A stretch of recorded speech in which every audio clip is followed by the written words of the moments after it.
bargain, like reasonable people. Seems like a lot of trouble to get me here. Well, when you've lived 2 millennia, you find ways to entertain yourself. So what do you want to talk about? Something is coming. Something none of you are prepared for. Not even that dramatic sap D and his ghost site friends can save you from it. Hello, and welcome to Talented. What you just heard was a clip from Ghost Site Into the Dark, a film that was written, produced, filmed, and edited by this week's guest, Ethan Dunn. Not only did Ethan create this film, but he based it off a comic that he has written as well. Well, welcome. Thank you for coming onto my podcast. Of course. Glad to be back. I am so excited that we get to continue this conversation. As we ended the last podcast, we started talking about Ghost Site. Yeah. So tell me a little about Ghost Site and the universe around it.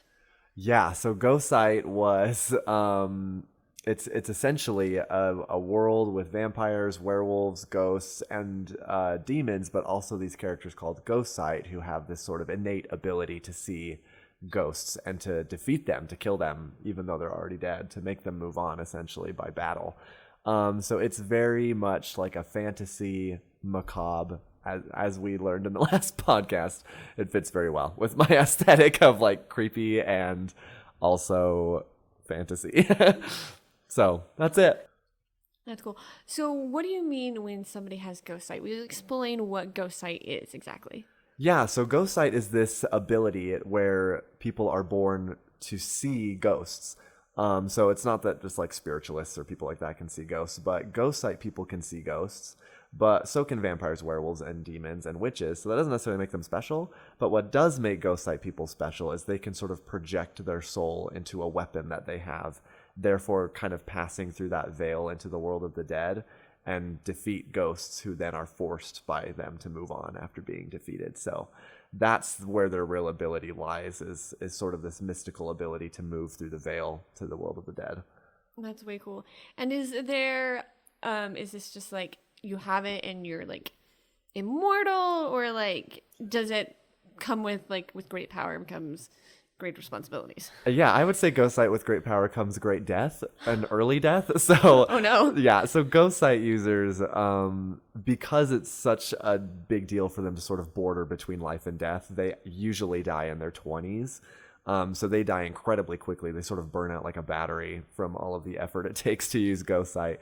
And the only way that you can prevent that is by having a vampire drink your blood, because it's kind of like the idea of tainted blood being drawn from them and new blood can regenerate. So the only way that you can, I guess maybe in that idea you could get like bloodletting done, but we've never explored that area. So you gotta have a vampire to suck your blood in order to live longer. Dang, that's crazy. Yeah, so crazy and maybe dark, but also adds drama, and we all love drama. Right. Adds to the story. Yes. Tell me about your characters. Yeah, so, man, that's a question and a half. There's a lot of characters, but the originals were Andrew, Lizzie, Matt, and Dee, who are a werewolf, a vampire, and 2 ghost side people. So the first comic in that universe, because the universe compromises, I mean, in the best way to describe it is a very Marvel way. It's got 4 stages to it. And that first stage was more of a romance, more focused on Lizzie and Andrew and their romance as they also fight monsters and stuff. It's very anime, to be honest, the very first phase, and that's where the inspiration kind of came from. So those are your first phase. What other characters do you have? Yeah, so second phase is it's almost always a quartet of heroes. So the first phase is those 4, but the second phase is Blake, Leela, Dawn, and Rose, who are a witch, which is Rose, and then the 2 ghost sites are Dawn and Blake, and then the third is a vampire, Leela. So that's the main characters of the second phase, if you will, and then the third is Corey, Chrissy, Sophia, and Xander as a quartet, but that quartet, spoiler warning, gets broken in some ways that the others do not. And then the fourth phase is kind of the Infinity War phase, if you will, if we're going to go back to the Marvel analogy, where all of the characters are sort of main characters together. So I've heard this story, but how did you come up with the idea for Ghost Sight? Yeah, so Ghost Sight, my friend and I were both horribly obsessed with anime, like weeaboos, basically, when we were in high school. And so, but we were like anime purists, where we were incredibly picky with which animes we watched. So I remember one night we were at her house and we were looking and watched like probably 3 hours worth of just beginning episodes of anime series, and none of them were appealing to us. And we were like, what if we just wrote our own? And we had already been drawing comics. Most of them were comedy, using this form that one of her friends had made up and had sort of spread in our friend group. And we were all co-authoring different comics, but they were all comedy. And so this one was our first actual, like, serious one. And so I, that night in her living room, drew the first page of the first Ghost Site, and it's never stopped since. That's really cool. So give us the timeline of when you started writing. So you were started writing that night up into where you are today. Yeah, so 2008, I think, is when we did the first page, and we wrote all the way to 2010, finished 4 notebooks worth of the comic, and had started the final 5th one of that first phase, which was the only phase at that point, with no plans of going further.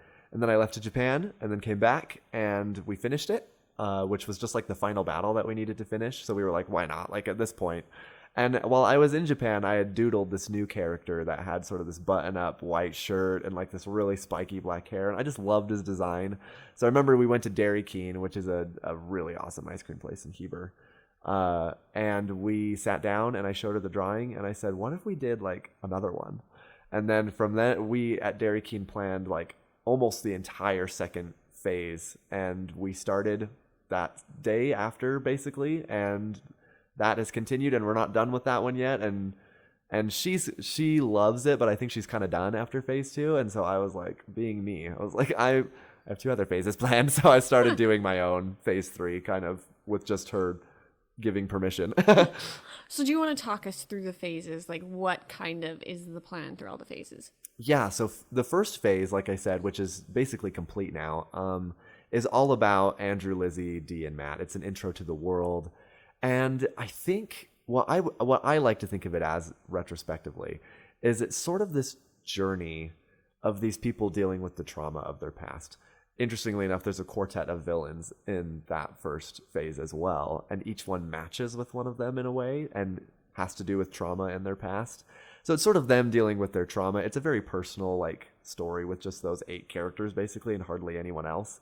But then the second phase blows the world open, and now it's a big demon war, and there's a demon lord who wants to kill everyone, and so it becomes this bigger deal.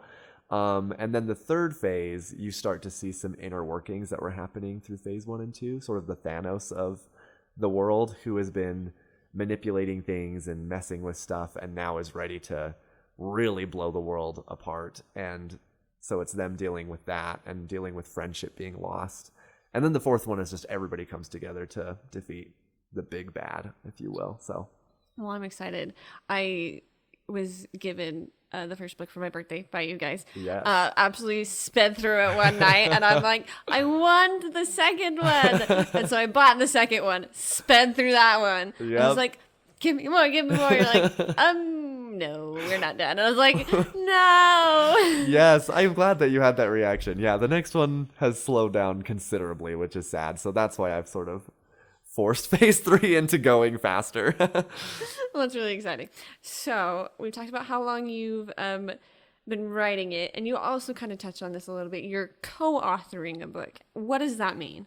Yeah, so Jessica Broadhead is the co-author. We've been really great friends our whole life, and so we write it together, but it's not as comprehensive as you might think. The first one, we had basically no plans, like occasional plans of what we were going to do. So when we read the other person's part, it was just as fresh and new as if it was a comic we'd never heard of before, because we had no idea what each other was doing, which, you know, doesn't go well for plot, as you've read and know probably from reading it. But yeah, so the co-author system is basically she writes 3 pages and draws them, and then I write 3 pages and draw them. But second phase, we planned every chapter of like the main points that are going to happen. So it's far more planned than the first phase, although this one, I think we still have moments where we mess with the system and the other person didn't know it was going to happen, and it makes it for fun surprises. Yeah. So we can't talk about Ghostlight without talking about your co-author. Tell us a little bit about your co-author. Yeah, so Jessica was one of my really close friends we met in 3rd or 4th grade.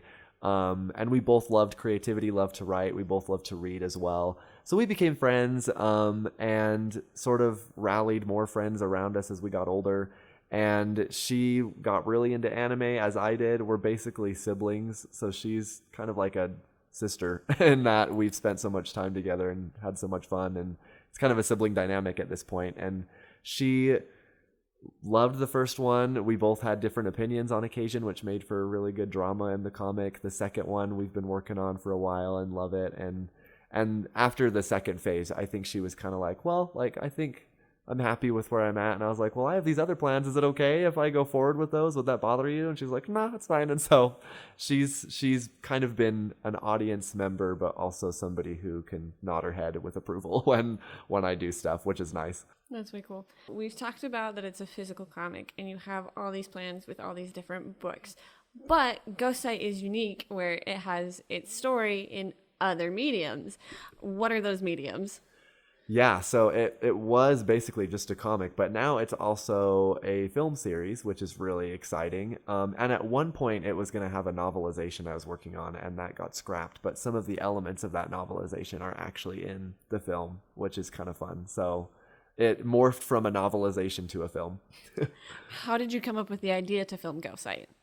Yeah, so I had these elements in this book. The book was going to be called The Curious Case of Cory Walker.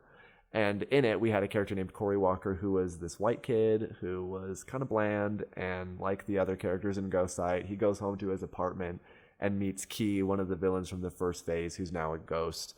And it becomes sort of a werewolf story with Key. And that was it. But I didn't like it very much. And so later, you actually were at my apartment with other people, and I was like, I'd like to film something again. And I remember you were like, do it, like jump on that. And I was like, okay, like maybe I will. And so I started writing initially a murder mystery that had nothing to do with Ghost Sight at all. And as I was writing it, I was like, I don't know. And then I started feeling like maybe I could do a Ghost Sight film. Jessica had written a whole script actually of a Ghost Sight film.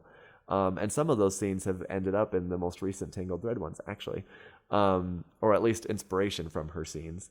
And she decided, you know what, I don't think I want to do it. It's just not going to be what I want it to be. And I was like, well, that's a shame. I want to do it. So then I was like, how do you guys feel about doing a Ghost Sight film? And everyone was down. So I was like, cool, I'm going to write a script and here we go. Yeah, I remember that night. You're like, I don't know. And I've always had a joy of acting and TV production, like everything. I took it in high school as well. And so being behind the camera, being in front of the camera, the writing process, editing process, I absolutely loved it. And just to be part of a project where I'm not fully in control was going to be different, because I had always, my senior year of high school, done all the projects and been in control and been the director.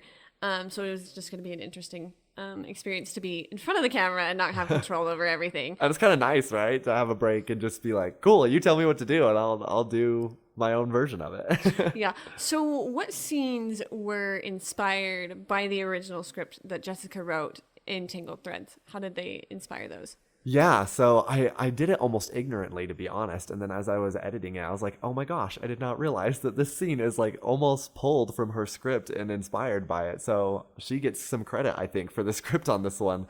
There's a scene where, so in the original, her plot was about a Ghost Sight kid who has a friend that's not a Ghost Sight and ends up trying to convince her, like, I can actually see ghosts. And he has this ghost friend that sort of has a crush on him, sort of doesn't, and they talk a lot. And there's one really specific scene. I was supposed to play the main character, so I was like, I don't know if I can play this. But in the scene, he's in his bedroom. He's talking to this Ghost Sight girl after school. They're talking, I mean, a ghost girl, sorry. He's Ghost Sight. She's a ghost. They're talking to each other in the bedroom. And he, at one point, as a romantic tension thing, is like, can you turn around? I need to take my clothes off and like change into my pajamas. And she turns around. She's like, oh my gosh, yeah. And he starts changing, and she like almost turns around and sees him and is like, oh, whoops. And you know, other than that, that was the scene basically in her script. And I basically pulled that scene out where Xander, who originally didn't have any ghost person, but I think after we filmed the first one, Into the Dark, I was like, this is Ghost Sight, and there's not a single ghost in Into the Dark. So with Tangled Threads, I was like, I'd really like to have one. And the idea for Alicia came up. And I looked at her script and was like, actually, like that, I really like that dynamic. And I sort of fit it together. So before we get too far, I would like to talk about the different films. So tell us Yeah. about the first film. What is it called? Like, what is it about? Yeah, Ghost Sight Into the Dark is the first film. And we filmed that, I think, 2018-19 is sort of when all of that was being written and filmed. Written and Is that filmed. right? So that's the first one. And it's a part of phase 3. So it isn't phase 3 in its entirety. It's sort of a spin-off story of something that's going to happen in phase 3 from the perspective of a different character than the main character. And it's essentially about the world is blown open at this point because of phase 2. Everybody's in danger. Stuff's going wrong. And Dee, one of the characters from the first phase, who's now in this position of power, starts getting these other vampire councils to train new people. And we need more people. And we need to sort of expand our enterprise here. So it's about the third vampire council, who's very new, very fresh, doesn't quite know what they're doing. And they have basically only 2 people, whereas the first vampire council has like 10 by the end of phase 2. So with phase 3, these vampire council has Todd and Lillian, a vampire and a ghost sight, and they're sort of sending them out on missions. And unfortunately, they run into, in one of their missions, this witch who is the Thanos of the ghost sight universe, I would say. His name's Cethrius, and he is this horrible guy who's been pulling strings this whole time, incredibly powerful, more powerful than any of the villains they faced so far. And he starts to sort of lay down his chessboard is Into the Dark. He starts to manipulate these characters in ways that will prove very fatal in later moments in life. So that's Into the Dark, and now Tangled Threads is the sequel to that one and is about Xander. Okay, do you want to tell us a little bit more about the characters in the films? Yeah. So Into the Dark has, as the main characters, Todd, who's this ghost sight guy he's just trying so hard to live his life well and to do a good job. And he's very inexperienced. He's sort of been baptized by fire and is thrown into this and just wants to make it work and struggles. And Lillian is his partner, a vampire who loves him in a romantic way. And so they're partners. They sort of have this romance. They were on their verge towards marriage. They were talking about it. And she's very headstrong, very, I know what I'm doing and I can do it the right way. But her whole personality kind of collapses on itself when Todd breaks up with her because he feels he has to do his duty to the council because he gets Xander, this new young ghost sight recruit that he's required to train. But Todd himself has not gone through training, so he doesn't feel like he can fit the role. He has a lot of imposter syndrome, I think, in that regard. And Xander feels really hurt because his parents have died and he doesn't feel like he's being utilized and the council's afraid to use him. So that's kind of the main characters of the story. But then you have the villains of the story, who is Cethrius, who I play. And he is that Thanos character. He's this horrible witch who is manipulating everyone and has ties to things in the whole Ghost Sight universe. And then you have Amoria, his servant, played by you. Yes. Yes, and she is a aristocratic European vampire who sort of found Cethrius hundreds of years ago and has devoted herself to him and his cause.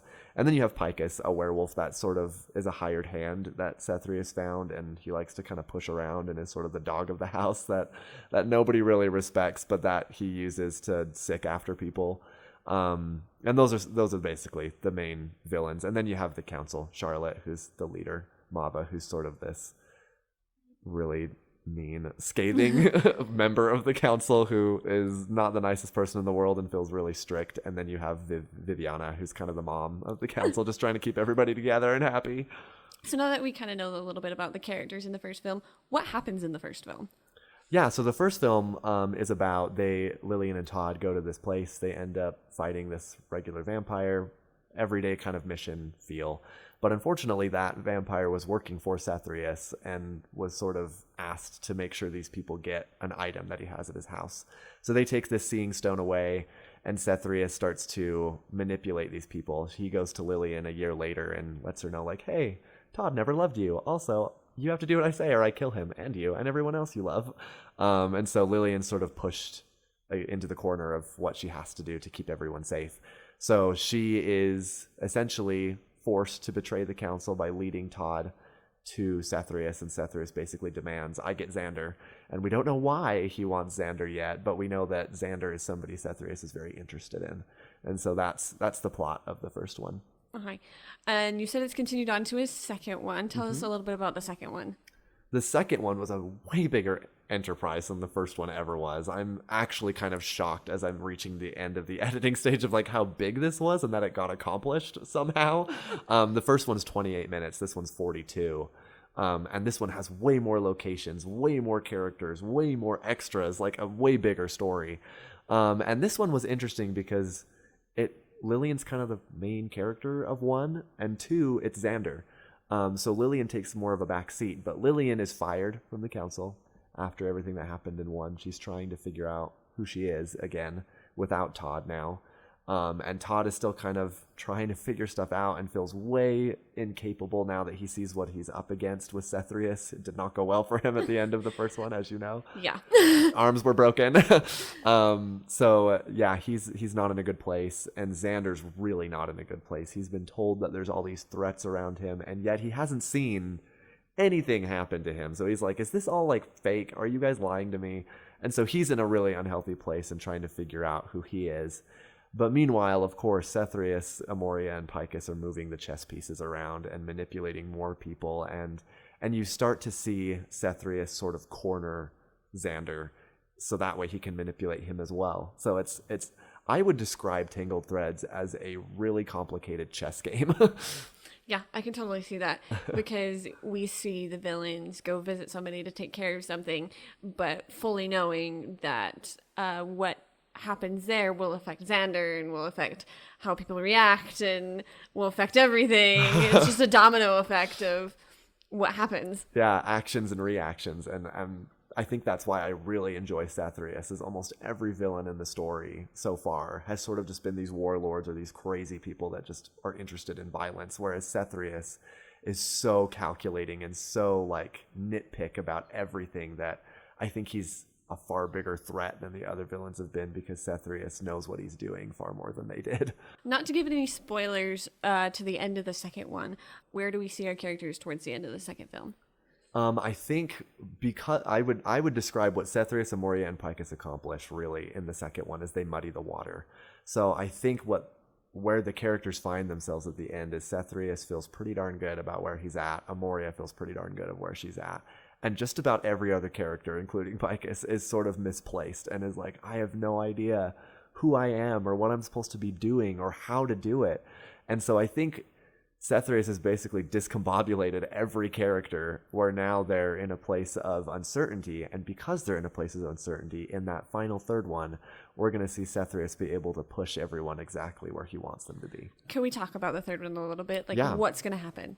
So the third one, I think, is really well described, of course, without spoilers, by its title, Moths to the Flame, because Cethrius is now drawing everyone to a big fire that's going to kill a lot of people. And so 3 is sort of that culminating climax where we get to see where everybody ends up and what's going to happen and where that's going to lead us in the future in phase 3 and 4.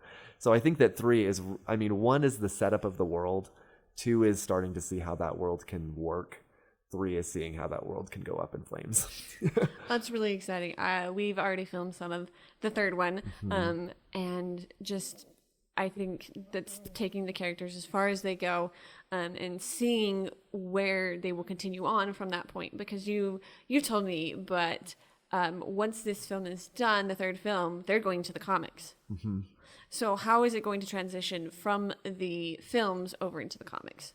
Yeah, great question. So phase 3 is that quartet, Corey, Sophia, Chrissy, and Xander. And yet the only one you really get to know in the films is Xander. And so you get to see, essentially what I'm going to do is I'm going to go backwards in time.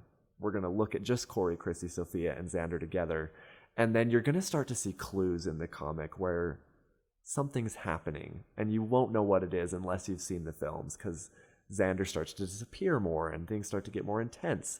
So you start to see clues from the comic kind of bleeding into the film and vice versa. And then once you hit sort of where that film, the last one, Moss to the Flame, ends, we go back to the comic and start to see everything that's going on with those characters. And that will lead us to our final act in Phase 4.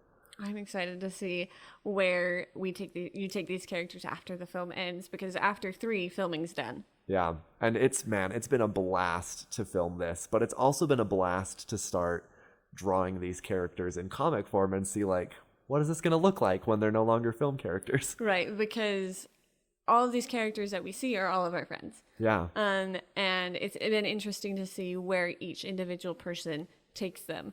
One person who really surprised me was Picus, the character of Picus. He was portrayed by our friend Jonathan Lund. Yeah. And in the first film, he just kind of seemed like this just meat. He just got pushed things around. Yeah. But in the end of the film, there's this part where part of his werewolf pack has been killed.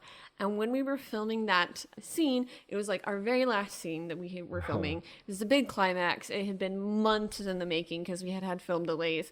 And where you deliver the line, "Oh no, Picus, looks like the Vampire Council killed your friends," and it cuts to Picus and he's just shocked. Yeah. But there were multiple takes that we took where he just started crying. Right? And I was just like... It was amazing. Shocked. And it was in that moment where you could see Picus being more than something than just meat pushing everything around. Yeah. Well, and that, like what you said, that's the beauty of the film, is that these characters, of course, have a world in my brain that I created them in and thought of them as. But once you see people start to personify that character and to put their own ideas into who that character is, it builds the story so well. Because Picus really, I mean, even before Jonathan Lund did that scene, Picus was supposed to be a vampire who did straight up nothing in the film, basically. He was just there.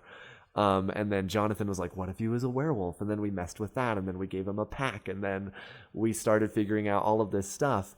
And because of that, no spoilers, Picus has an incredibly different arc than he ever would have had. He had a death in Moss to the Flame. Now he is going to have a very different path to go on. That's exciting. And it's been interesting to see how each person has brought their character to life. Yeah. Because when I remember the first time we filmed, I didn't have a whole lot to my character. I was felt like I was behind the scenes, which is fine. Yeah. But as I got to watch my friends, I got the idea of like, okay, like you do this, I feel like I should counteract that, because our main character in the first one, Lillian, she's also a vampire, and she's also this like righteous, like do good, whereas I'm a vampire and a villain. It was interesting to say, okay, how can I do that but polar opposite? So I feel like Amoria is more dedicated and very following of Cethrius, like no matter what. Which is really exciting. Well, and to the credit of you, what you brought to you're right, what you brought to Amoria was also intended to just kind of be the servant in the background, which is her role really in Into the Dark. But because of sort of the personality you brought into it and this coldness that you managed to capture in Amoria, I started to have more ideas of her, and now she's sort of going to be a bigger villain in that Phase 4 than she ever was going to be before, and have some really cool fight scenes. So it's exciting to see how each person has influenced the character and their future into the comic. Yeah, for sure. And they all have. Everyone's influenced them in big ways. So we've talked about all these characters, but we haven't talked about the main character that I wanted to talk about, Cethrius. You play Cethrius. Yeah. Tell me about the inspiration of Cethrius and how you play Cethrius. Yeah, so Cethrius, what's funny is the other day I was looking through my old drawers and I found my old notebook where I put ideas, and in it said some kind of male witch that wants to kill death. And I was like, oh my gosh, that was the first thought of Cethrius. So really what I thought about is, I mean, again, I'm going to go back to the Marvel analogy. I was watching Infinity War, and I remember I already had thoughts of what I wanted to do in Phase 3, but I really asked myself, Ghostsight in Phase 1 and 2 has big villains and scary ones. So I was like, if there was a big bad, like a really big bad in the Ghostsight universe, who would that be? Because how can you beat some of these villains that have already existed? I mean, Cougar in the first one is horrifying. Yeah. So I was like, how can you find a villain that is greater than what they've already faced? And I sort of came up with this idea of this witch who is far more human than any of the other villains have been. They've all sort of been these tyrants and these monsters. But Cethrius, I really wanted to get the impression that when people watch or read him, that they just hate his guts. But they also hate that they understand him. And they're like, oh, I get you, but I hate you. Right. So that was kind of the impression behind Cethrius, and the idea that somebody could be incredibly powerful based on their experience and life that they've lived. And when you look back on the Ghostsite universe, there is only one other witch villain that you meet, and she is kind of a loser. So I was like, we've seen demons in the Ghostsite universe, we've seen ghosts, we've seen even other Ghostsite users that were villains, but we haven't really seen a witch that's a villain. And so I really wanted to explore that, and that's where Cethrius started to get unboxed. Do you want to tell us about like the history and lore behind Cethrius? Yeah, so Cethrius is from Rome. I mean, if you do your research on his name, that's a Roman name. It's a European name. And he was a witch that was a good guy. He was still sarcastic and mean sometimes, but he was a guy who believed in the greater cause of things, and his mission, I've entertained the idea of actually doing a spin-off comic of all of this stuff, but we'll see how exhausted I am at the end. Right. Right. But he was going after this really evil witch named Ravar. And his story was all a tragedy of how, because of his fight with Ravar, people he loved died, and he got this illness from fighting Ravar as sort of a final curse from Ravar, which was going to kill him, and no magic could undo it. And that bothered him, because to Cethrius, he was like, if I have all of this magic, what's the point if I can't help myself feel better and save myself? And so he ended up, unfortunately, going the way of lots of Shakespeare people, in that he, because of his hubris and his fear of death, ends up making some big mistakes that caused him to now have to continually live his life by transferring his soul to new bodies, which is very complicated. No other witch has been able to accomplish it, really, including Ravar. And so he's lived longer than anyone else. And when you have 2,000 years of experience, you learn a whole lot. And that's what makes him so powerful. It's not just he's physically strong, because I play him. I'm not buff at all. But what makes him strong is that he is incredibly intelligent and incredibly experienced and knows magic better than anyone else. That's amazing. And one question that I had is, Cethrius is this very dark character.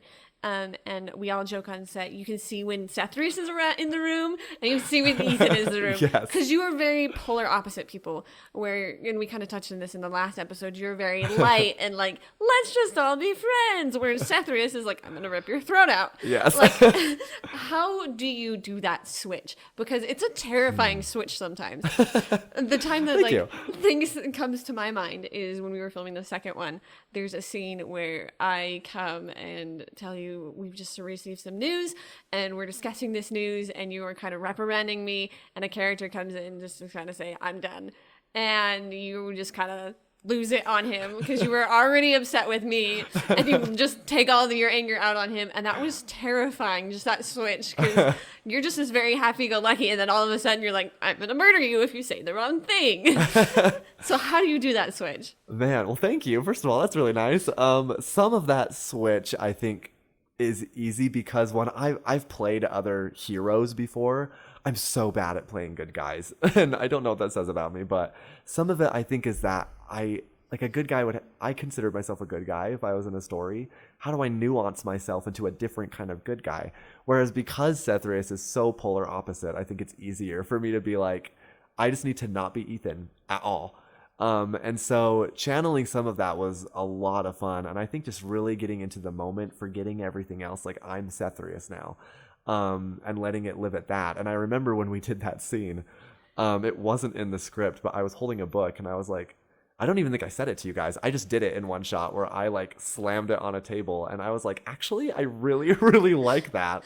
And like everyone flinched and was like, oh my gosh. And so I was like, I think that works really well.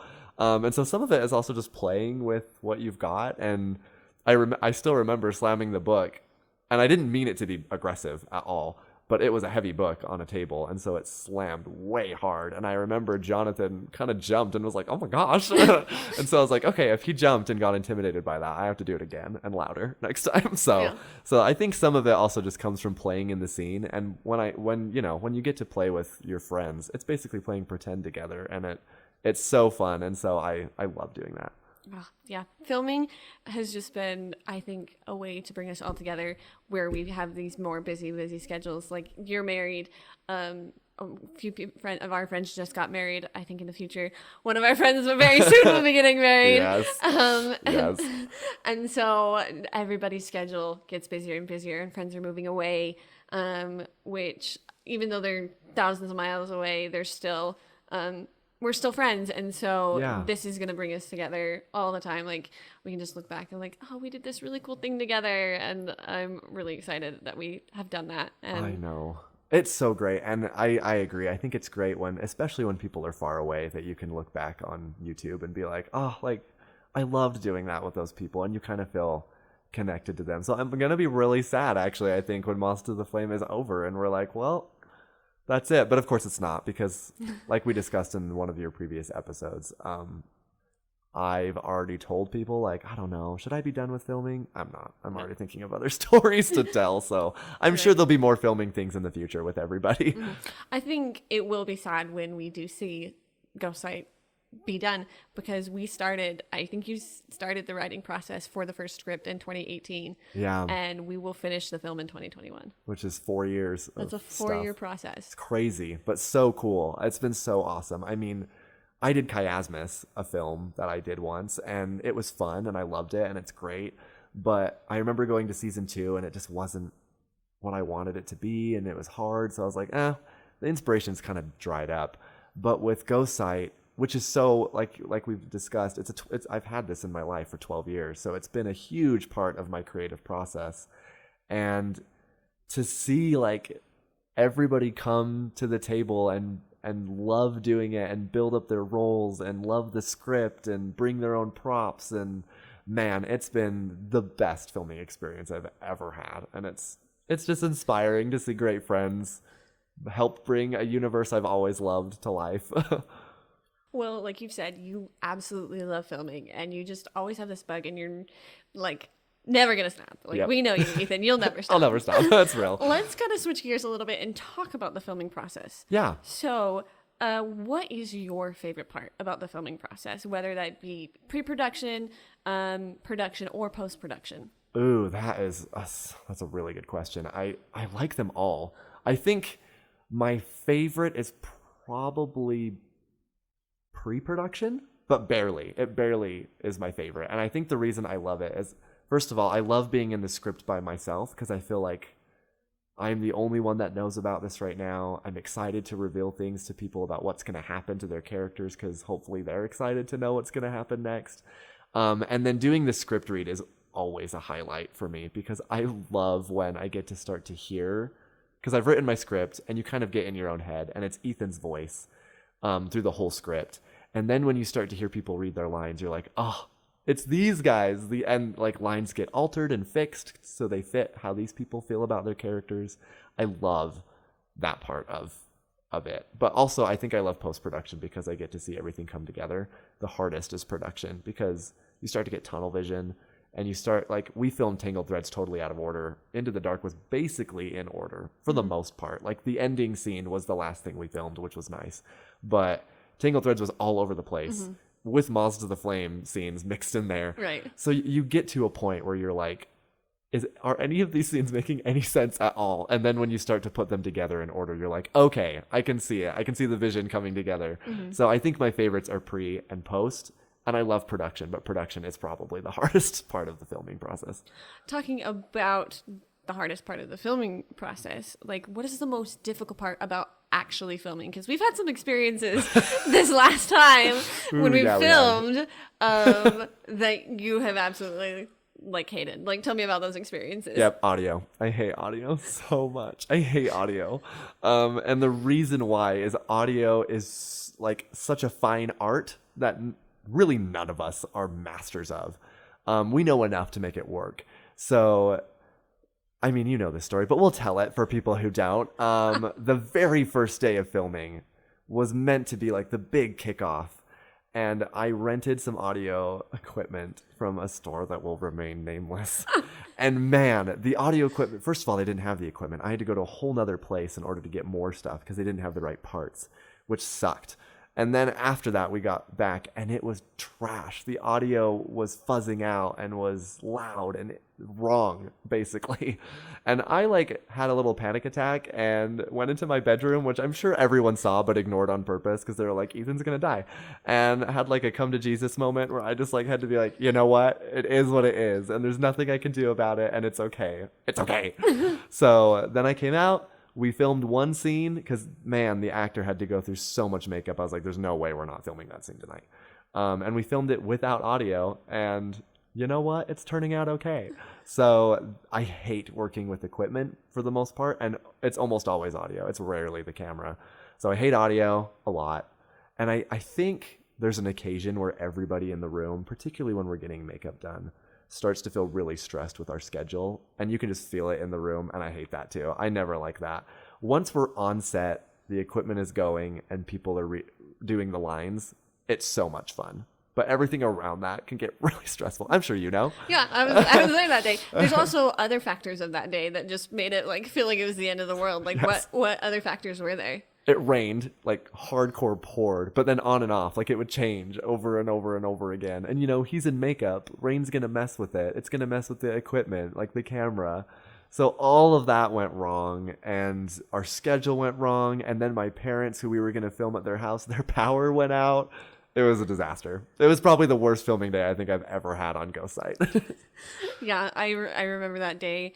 I was helping with the makeup because it was a very extensive makeup. It just wasn't face. It was like full upper body makeup. Yeah. We were like stressing trying to get it completed because it was taking a whole lot longer than we were thinking. And then so we were behind, and then we had the issue with the rain, and then the issue with the sound equipment, and then the power went out, and everything was just going wrong. It was like, nope, you were not filming today. It was divine intervention saying for some reason you are not filming today. But to everyone's credit, everyone tried so hard to make it work anyway. And like my wife, who is a hero, went into her closet and pulled the shoelaces off of her shoes in order to like tie it and jimmy rig our boom mic. And man, everyone tried so hard, and it was so inspiring to know that people weren't just like, well, this sucks, we quit. Like they tried so hard, and I loved that.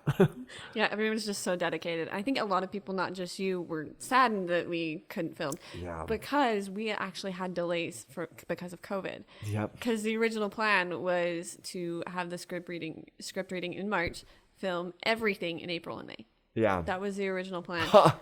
COVID's a thing. COVID's a thing. Well, and even the script reading, it was meant to be in my apartment altogether, and almost everyone was on Zoom because quarantine. Yeah. We had a few people there, but we had a huge cast, and there was no way that we could fit everybody in there. Yeah, we did. Man, we really upped the cast on the second one. It was a lot. Yeah, I think I calculated it out once, because from the first one, we had, these are all our characters. So our main characters, we had Todd and Lillian, with Xander kind of being more of a supporting character. So we had those three. We had the three council members, Viviana, Mava, and Charlotte. And then we had the three bads, Sathrigus, Amoria, and Picus. And then we kind of had these background characters where we had the three pack for Picus, those three characters that were in maybe one or two scenes and then died off. And then we had Rathan was one scene. So there was 14 from the first original film. Yeah. 4 of which died off. So we went into the second film with those original 10. Plus, we added Xander as a more prominent character, plus his 3 friends. And then we added so many of the red. Is it the Red Hand? The Red Hand, which is like 6 new characters alone, and really all. I mean, even though they're extras, they all are prominent in the edit that I've done. Like you see them all, and and they all had a role to play. Right, and then we have all these extras. So I think in total we ended up with a cast of 20 to 21, and that's not counting those behind the scenes who did sound and who did props and who did everything. So I think in total we had 25 people working on this film. So we basically more than doubled what we had before, which is crazy once we get rid of those dead characters. So yeah, it's insane. Right. And everybody was just so dedicated to it. And it was so great to see everybody work so hard. So kind of to wrap up, where do you see Ghostlight going in the future? We've kind of talked about it, but what is your plan from here on out? Yeah, so the plan is right now we're going to finish part 2 of phase 2, which is me and Jess just writing the comic. That will probably take a while. But while that's happening, we're going to finish Miles to the Flame. And then I've been working on a comic of my own called Ghostlight Untold Stories, which is sort of a prequel to the first phase and gives us an idea of where these characters came from. And you see some clues into what's going to happen in phase 4. So that's going to get done hopefully next year is my hope. So those are going to be done. Then I'm going to jump into phase 3. I'm going to start drawing these characters that we've seen on film into a comic book. Phase 4 is going to happen, but kind of as like an offshoot to phase 4 is the official end of Ghostlight Universe. Like after that, I think I'm done. But I have, as of yesterday, started playing with the idea of doing a short film. It wouldn't have multiple parts. It would be in the Ghostlight universe, and it would be a prequel to Todd and Lillian's story of how they met each other, but would be less of an action adventure, which is what these ones have been, and more of a horror drama where there's a ghost that Todd meets that's deeply in love with him and wants to kill Lillian. Oh dear. And is like a psycho, like a villain, a monster. So a very evil female ghost that is obsessed with Todd. And so it would be a short film and a horror. And so it would be a little bit of a mood change, but I've been considering that as well. So that may appear. There'll always be spinoffs probably my whole life. Yeah, I don't think it will ever let Ghostlight go. Yeah, I don't think I will either. I love it way too much. It's been 12 years, so let's make it 12 more. Right. So for people who want to see the films, where can they find them? Yeah, so if you want to watch Ghostlight, you can you just type into your search bar on YouTube, Ghostlight : Into the Dark. That will give you my channel. The channel is called Utah's Missing Entertainment. And so they can subscribe and they can go on there and watch the trailers and some behind the scene interviews and the first and hopefully when this episode comes out, the second one too. Yeah. What is your hope for when the third one will get there so people can kind of have an idea of when the third one will be there? Yeah, the third one is probably going to come out either August or September of next year. So the filming I'm hoping will be done at the end of June. That will give me July and August to get it done. So I'd say end of August, beginning of September is what people can hope for. Well, thank you so much for talking with me. It was so interesting to see your love for Ghostlight and your love for filming and how it has translated into the comics, into the movies, and where they're going to go in the future. Well, thanks for having me, and thanks for being a great Amoria. Well, you're welcome. Thanks. On next week's episode of Talented. And that builds up kind of like when you make a candle, if you've ever seen candles being made. And the layers get thicker and thicker. You end up with like a rubber coating all over it. And then you put plaster, kind of like a mother mold or a casing over it. We get the opportunity to sit down with local artist and sculptor Nick Corey to discuss his amazing talent and skills. Until then, happy Halloween and stay talented.